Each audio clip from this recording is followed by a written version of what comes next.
I'm Jason Epperson. This is RV Miles, and it's time for the latest in RV and camping news.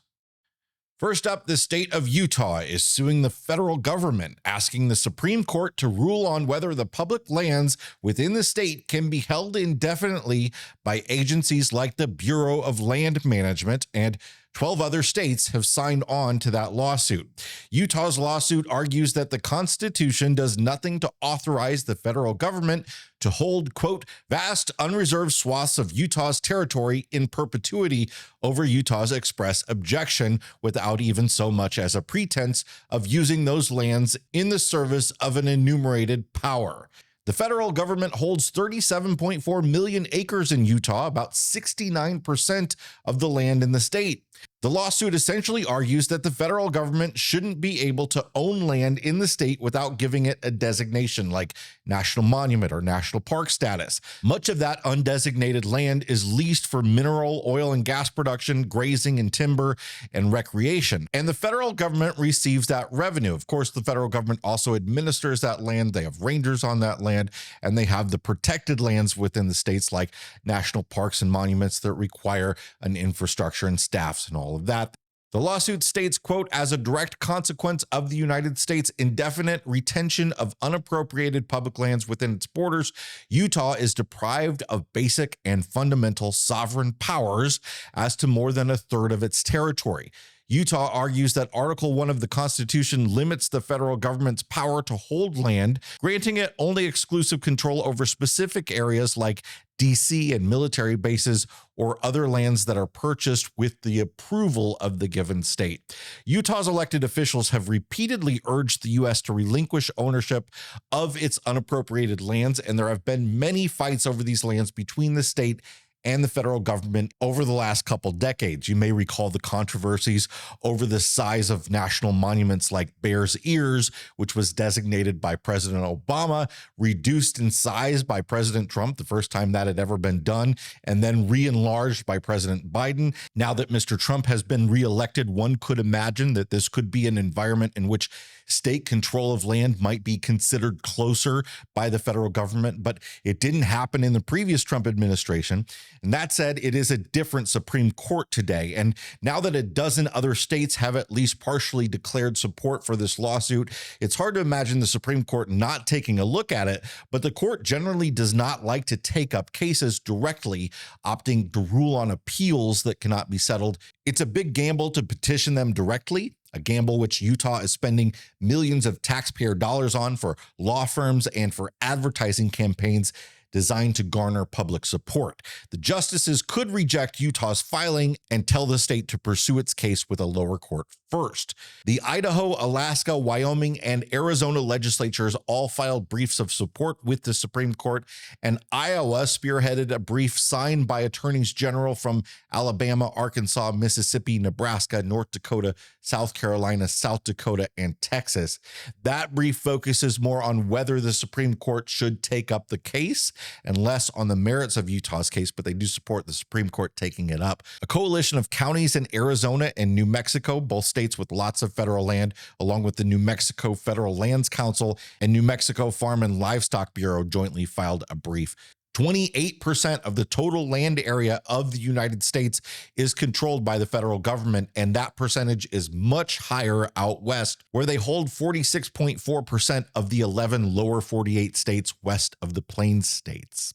More in a moment, but first, this episode is sponsored by the folks at RV Destinations magazine. If you're like us and you love pouring through travel magazines looking for your next RV adventure, we've got a suggestion for you. From popular RV locations to incredible hidden gems, RV Destinations is a travel magazine superstar. Featuring stunning imagery, campground reviews, and helpful travel insights, RV Destinations has it all and will have you planning and dreaming in no time. Save 20% with code MILE20 when you visit rvdestinations.com. That's MILE20, MILE20 to subscribe, and just like Abby and me, be inspired to start planning your next RV road trip. rvdestinations.com for 20% off with code MILE20.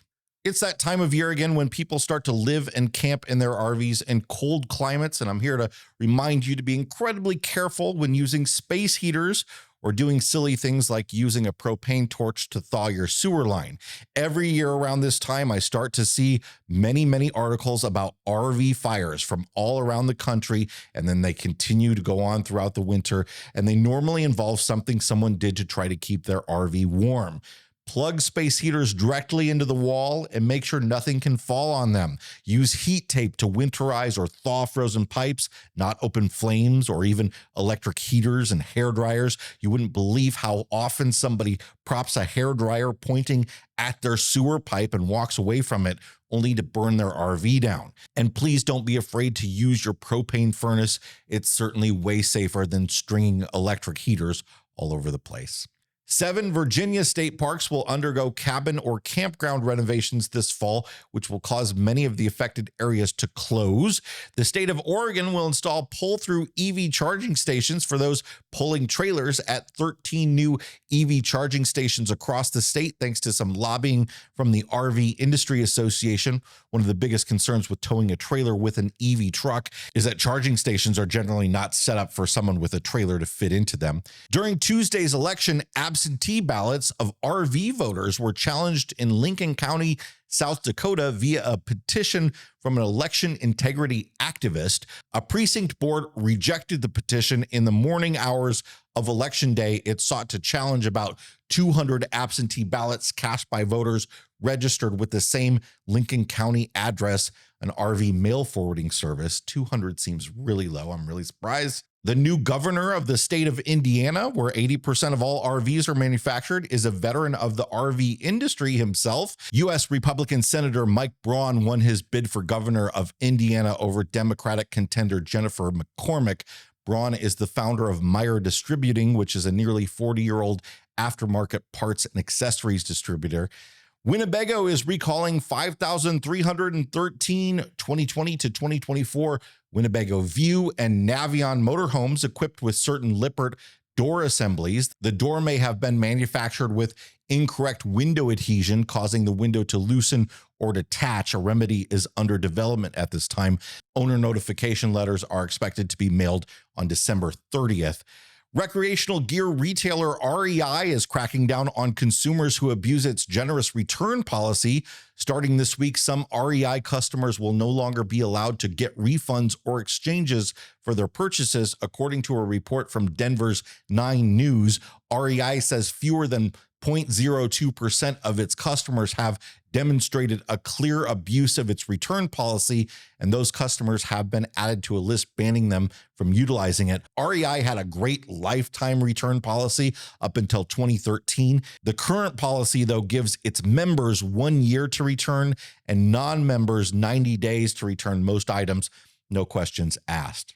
Finally, in honor of Veterans Day, the National Park Service is waiving entrance fees to parks for everyone on November 11th. These fee-free days are very popular days to visit parks, so depending on who you are, you might want to go and save a few bucks, or you might want to stay away to avoid the crowds. As a reminder, current military and their dependents, veterans, and Gold Star families can all get into national parks for free any day of the year with the military pass. The passes can be acquired at any national park that usually charges an entrance fee. And New Mexico state parks will waive any day use and overnight camping fees for New Mexico veterans, active military, National Guard, and their dependents on the 11th. Some New Mexico museums and historic sites are also allowing free admission to those who served on Veterans Day. Beyond the Veterans Day benefit, the New Mexico State Parks Division also honors New Mexico veterans who have a 50% or greater service-connected disability with an annual day use pass and 1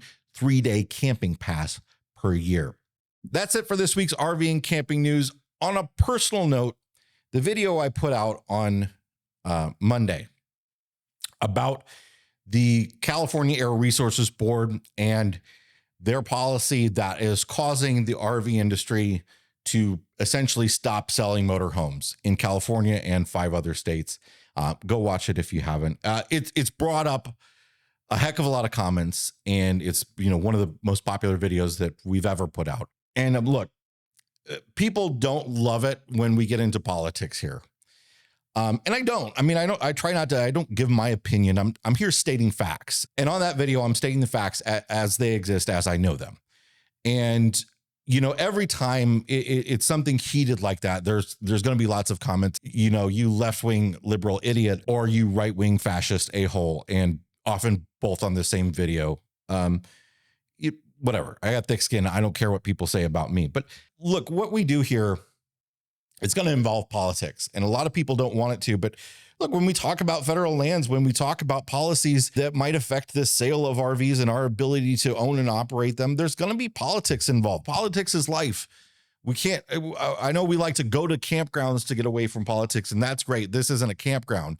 This is a news video. And on the news, we're going to cover things that are political. And I do the best that I can to stay as independent as possible. I have opinions, of course, and I do give my opinions on these videos sometimes, and I try to make it clear when I'm giving an opinion. I don't think I gave any opinions on that video, but my job here is to give you the facts so that you can do with them what you will. My job is to inform the public, inform you, the RV, camping, national park, public lands community, of the information that's out there. And I hear from time after time from people, I can't believe I didn't hear about this in my local news, something that is affecting me directly. And I think that's incredibly important. We have all sat here for the last however long this election has gone on, however many billions of dollars have been spent to elect a president, when the vast majority of laws and regulations that affect us are state and local. And we pay so little attention to those. And we pay so little attention to the nuance of laws. We listen to build the wall, or I'm going to make housing more affordable, and nothing else. Those people aren't even empowered to do that. Congress has to pass laws. Presidents can organize and lobby to make them happen. But I think a lot of us on both sides here think Tuesday was the end of politics for a while. So if you don't like to hear all these issues, you don't like to hear all the facts surrounding them, if you don't want to hear how complicated they are, and they aren't just as simple as vote blue, vote red, how deeply complicated they are. Government is freaking complicated, right? I mean, come on, we know this. I mean, the number of comments on that video since this morning when I'm recording this is Wednesday when I'm recording this, that say, well, it's not a big deal anymore. Trump just got elected and he's going to fix all this. He doesn't have any authority over California and what it does with its emissions regulations, or the other states that choose to sign on those regulations. I mean, we cannot think that we can just pay attention to politics every 4 years and not consider all of the issues out there and their complications every 4 years. It's absolutely asinine. So this, I hope, is a place where you can go into the comments and talk about politics in an honest way. I don't delete the comments. I don't moderate the comments. I'm sorry. I wish I could. But as a news agency, that gets really dicey legally. And YouTube does some content moderation. I do go in and delete contents that are attacking somebody or using, racial slurs, anything like that. But if you left a comment and it got deleted, it's probably YouTube that deleted it. A lot of you using a slur for a person with a mental disability got hit with the YouTube comment hammer on Monday. Frankly, that is something I would certainly be deleting on my end. But listen, we all got to stop saying things like every time EVs are mentioned, EV equal junk POS. I don't know where that came from, but people use that over and over and over again. I'm sure it'll be in this one. Talk about these issues with the complexity that they deserve. It's really important. Our Congress has done virtually nothing for the last, I don't even know how long. We need Congress to pay attention to the people and the issues that affect the people and solve them in effective ways that don't ignore both sides. The reason the two-party system used to be effective is that the majority party would have an issue that they wanted to take up, but it couldn't get passed without the minority being considered and at least involved in coming up with some complex solution to these problems. We just don't do anything now. So pay attention to the news, whether it's my little camping news here or the broader news of your life. Pay attention to trusted resources. Doubt them, be skeptical of them, be skeptical of me, but pay attention and learn what's going on out there and voice your concerns with your local elected officials. And let's all try to care a bit more. Thanks so much, everybody. See you next time.